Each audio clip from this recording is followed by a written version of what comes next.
तो कहने का तात्पर्य है फसल चक्र प्रणाली का पालन जरूर करें।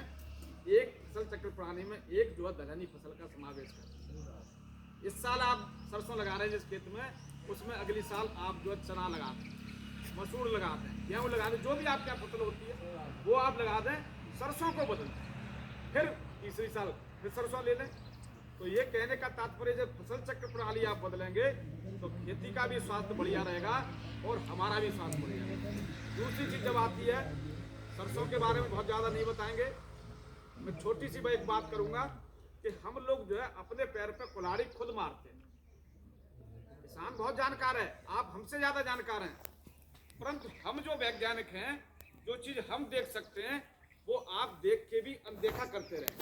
जैसे एक बहुत छोटी सी चीज़ हमारी खेती में, लागत बहुत बढ़ रही है, उत्पादन की तक सीमाएं होती हैं, उत्पादन तो बढ़ना है उतना बढ़ गया, वैज्ञानिक प्रयास कर रहे हैं और क्या प्रजातियां हैं। अब वैज्ञानिक इस चीज़ पर ज़्यादा प्रयास कर रहे हैं उत्पादन की बजाय कि जो आपकी जो फसल आ रही है वो पोषण से कैसे ज़्यादा भरपूर हो। यदि गेहूँ पैदा हो रहा है उसमें प्रोटीन भी हो, उसमें जिंक भी आ जाए, उसमें कैल्शियम भी आ जाए, यानी पोषण से दृष्टिकोण, 2 रोटी खाओ और आपका काम चल जाए। आने वाले समय में 140 करोड़ हम हो गए, 2060 में हम विश्व में, आज भी विश्व में सबसे ऊपर पहुंच गए। इतनी बड़ी आबादी होंगे कि हमारे इस देश में जो जमीन धीरे धीरे कम हो रही है, जैसे बताया 2 बीघा जमीन है और कम होगी, क्योंकि जो खेती सड़कें बन रही हैं, आपकी योजना चल रही है, आबादी बढ़ रही है, परिवार को जो जमीन चाहिए, तो जमीनें कम होंगी। तो जमीनें कम होंगी तो कहना क्या, ऐसी पोषण युक्त फसल हमारी होनी चाहिए कि हम कम खा के भी हमारा पेट भर जाए, पूरे पोषक तत्व हमको खुराक मिल जाए।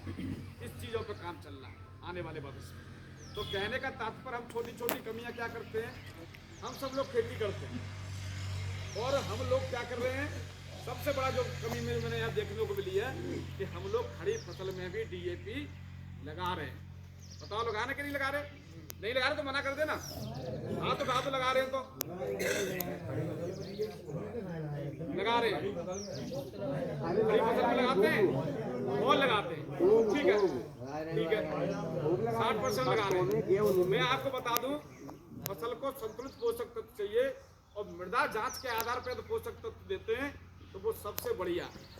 DAP एक ऐसी खाद है जो स्थिर खाद है और जिसको लगाने की सिफारिश सिर्फ बुवाई के समय की जाती है। DAP की पूरी मात्रा, पोटास की पूरी मात्रा, जिंक डाल लें तो जिंक की पूरी मात्रा, सल्फर डाल लें तो सल्फर की पूरी मात्रा और यूरिया की आधी मात्रा बुवाई के समय, खाद नीचे और बीज ऊपर। जैसे नाई और चौंगा से हम लोग बुवाई करते थे पहले, सीड ड्रिल भी उसी आधार पर करती है।